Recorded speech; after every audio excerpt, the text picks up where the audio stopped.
हंस फाउंडेशन के प्रेरणा स्रोत माता मंगला और भोले जी महाराज ने उत्तराखंड पुलिस को 101 वाहन प्रदान किए हैं, जिसका मुख्यमंत्री पुष्कर सिंह धामी ने शुक्रवार को मुख्यमंत्री कैंप कार्यालय परिसर से फ्लैग ऑफ किया। हंस फाउंडेशन के द्वारा ये वाहन उत्तराखंड पुलिस को हिल पेट्रोलिंग व इमरजेंसी रिस्पांस के लिए दिए जा रहे हैं। शुक्रवार को 21 वाहन प्रदान किए गए। इस अवसर पर हंस फाउंडेशन के संस्थापक भोले जी महाराज, माता मंगला, पुलिस महानिदेशक अशोक कुमार भी उपस्थित रहे। मुख्यमंत्री पुष्कर सिंह धामी ने उत्तराखंड पुलिस को दिए गए इस सहयोग के लिए हंस फाउंडेशन के संस्थापक भोले जी महाराज एवं माता मंगला का आभार भी जताया। स्वराज सेवा दल के केंद्रीय अध्यक्ष रमेश जोशी हरिद्वार के हर की पैड़ी पर पहुंचे, जहां उन्होंने केंद्र सरकार पर आरोप लगाते हुए कहा कि कोरोना काल में गंगा खुद ही साफ हो गई है और केंद्र सरकार करोड़ों रुपए गंगा की सफाई के नाम पर हजम कर गई है। उन्होंने कहा कि हम चाहते हैं कि सरकार उस पैसे को युवाओं के लिए रोजगार देने में लगाए। केंद्र सरकार ने 60,000 करोड़ रुपए एनजीओ को दिए और कोरोना काल में मां गंगा स्वतः ही साफ हो गई।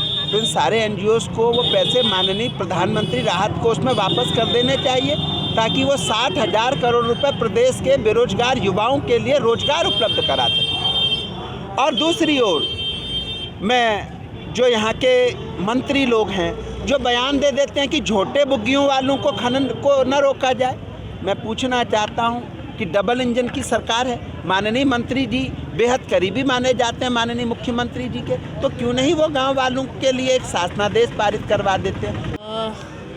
ये जो है स्वराज सेवा दल, इनके द्वारा ज्ञापन दिया गया है कि जो अवैध खनन है उस पर रोक लगाई जाए।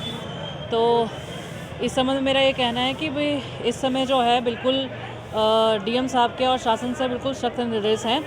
जो भी अवैध खनन करता हुआ पाया जा रहा है उस पर हम लोग सख्त कार्रवाई कर रहे हैं और हमारी टीमें क्षेत्र में लगी हुई हैं और पुलिस प्रशासन सभी को जो है निर्देश हैं कि भाई किसी भी तरीके का कोई अवैध खनन कहीं पर नहीं होगा।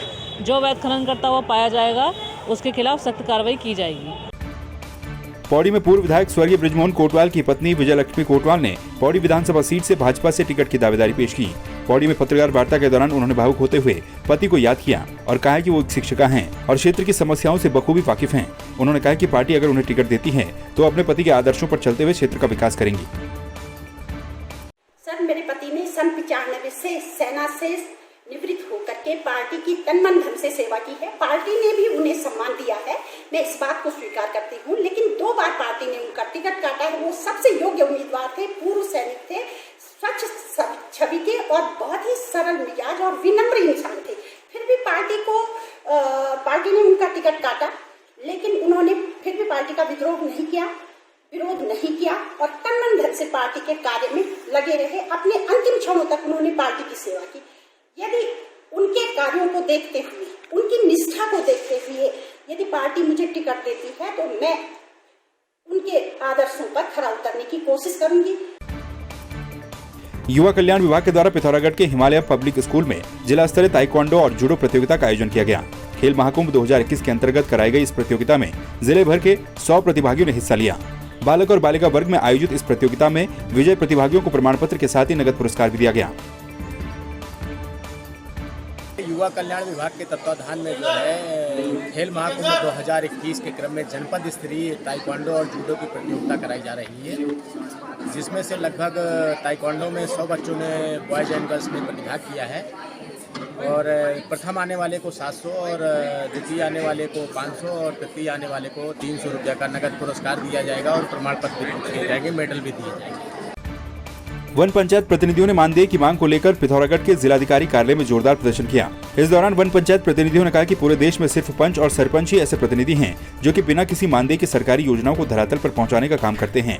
इस दौरान वन पंचायत प्रतिनिधियों ने क्षेत्रफल के आधार पर हर वन पंचायत को आर्थिक सहायता दिए जाने की मांग की। देखो आज हर व्यक्ति करता है बिना मानदेय के। एक यही संगठन ऐसा है जो बिना मानदेय के चला हुआ है। उसने भी अपना पारिवारिक जीवन जीना है, अपने दायित्वों का निर्वहन करना है। इस वजह से देखते हुए हर वन पंचायत पंच तथा सरपंच को मानदेय दिया जाए उसके कार्य के हिसाब से और उसको विकास की योजनाओं से जोड़ा जाए निरंतर, जिससे वनों का विकास हो, वन आगे को बढ़े। गंगोलीहाट के मटक नाली से सूरखाल पाठक तक सड़क की मांग को लेकर आमरण अनशन पर बैठे ग्रामीणों ने लोक निर्माण विभाग बेरीनाग और वन विभाग गंगोलीहाट का घेराव किया और जमकर नारेबाजी करते हुए कार्यालय में तालाबंदी कर दी। इस दौरान पुलिस और ग्रामीणों के तालाबंदी को लेकर इस दौरान पुलिस और ग्रामीणों के बीच तालाबंदी को लेकर तीखी बहस भी हुई। ग्रामीणों ने कहा कि लोक निर्माण विभाग और वन विभाग की लापरवाही के चलते सड़क स्वीकृत नहीं हो पाई है। देखिए, पहले 151 हम कर्मे कंसर्न कर रहे थे, तो प्रशासन और शासन की तरफ से कोई एक्शन नहीं हो पाया उसमें। तो जाके हमने उसके बाद आमरण अनशन चालू किया है, जिसमें हमारा 8 दिन हो गए हैं, तब भी सरकार की आंखें अभी भी बंद हैं। और आज हम मजबूरन होके PWD और ये वन विभाग को ताला लगाना हुआ, तालाबंदी का वो कर रखा है, तालाबंदी की है। और आगे आने पर और भी हम कुछ भी करेंगे और परसों को इनके पुतले दहन करेंगे। हमारा यह 6वां महीना चल रहा है। आज हमारा आमरण अनशन का 9वां दिन है। हम 12 जुलाई 2021 से कृमिक अनशन पर थे, अभी हम आमरण अनशन पर बैठे हैं। और हमें शर्म लग रही है कि 5 किलोमीटर रोड की शुरुआत करने के लिए क्या किसी को 6 महीने आमरण अनशन में बैठने की ज़रूरत है?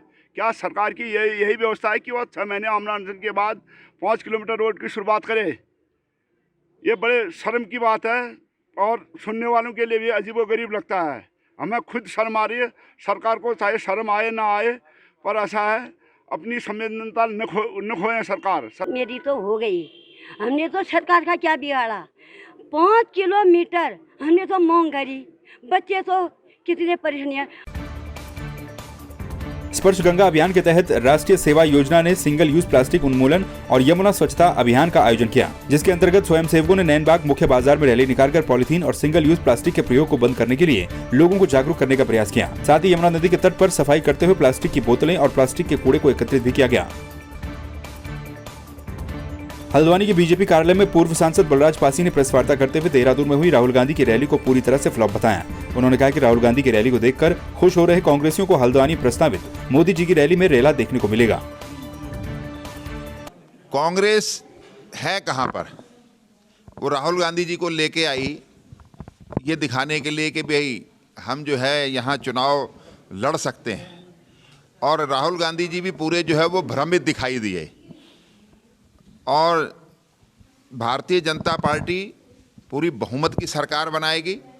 और अभी मोदी जी देहरादून आए थे और वो हमारी केवल उसी क्षेत्र की रैली थी। और अभी हल्द्वानी में संभवतः उनका कार्यक्रम शीघ्र जो है उनका आने वाला है और दिखाई देगा किस तरीके से भारतीय जनता पार्टी का रैला जो है जनता जो है उमड़कर आती है मोदी जी को सुनने के लिए। बेरीनाग में हालिया रोड लछीमा से नाचनी मोटर मार्ग निर्माण में हो रही देरी पर क्षेत्र के ग्रामीणों ने तहसील मुख्यालय बेरीनाग में पहुंचकर लोक निर्माण विभाग कार्यालय का घेराव किया और अधिकारियों को जमकर खरी खोटी सुनाई। ग्रामीणों का कहना है कि लोक निर्माण विभाग की लापरवाही के कारण 1 वर्ष पूर्व 10 किलोमीटर स्वीकृत सड़क का निर्माण कार्य नहीं किया जा रहा है, जिससे 2 दर्जन गाँव सड़क सुविधा से वंचित हैं। किलोमीटर रोड का जो वन भूमि का प्रस्ताव था, वो प्रस्ताव को स्वीकृत हुए पीडब्ल्यूडी के पास पहुंचे हुए 1 वर्ष से अधिक हो गया है। और पीडब्ल्यूडी ने रोड गलत काटी है या सही काटी है, इसको पीडब्ल्यूडी जाने। लेकिन हमने ये कहा कि इसका आप अलाइनमेंट सर्वे करके अलाइनमेंट पास कराइए। लेकिन ये बार बार कहते रहे इस महीने करेंगे, इस महीने करेंगे। तो जनवरी 2021 से लेकर के अब तक इनका जो है अलाइनमेंट पास नहीं हुआ। जनता जहाँ रहती है वहाँ उस तरफ से रोड जानी चाहिए। तो इसलिए हमने कई बार इन्होंने आश्वासन दिया कि हम अगस्त में कहा हम अगस्त में पूरा कर देंगे, फिर सितंबर में कहा हम पूरा कर देंगे। इस तरह से करते करते आज दिसंबर हो गया। जब अधिकारियों के पास जाओ तो ये अनाकानी करके या तो दफ्तर से भाग जाते हैं या इधर उधर रह जाते हैं। हमने इनको रहने की व्यवस्था, सब कुछ व्यवस्था की। यहाँ झाड़ियाँ अगर वहाँ रास्ता ठीक होता, इलाका ठीक होता तो हमको रोड की क्या ज़रूरत थी? प्लेन एरिया होता तो वैसे चल देते हम। हमारा यही कहना है, हमारा कोई ये विचार नहीं है कि आचार संहिता से पहले हमको चाहिए जो इनका नक्शा पास होना वो पास हो जाए और टेंडर की प्रक्रिया करके उसमें कार्रवाई शुरू की जाए। बस हमारा इतना ही है, बाकी उसके बाद हम कोई बहिष्कार नहीं करेंगे।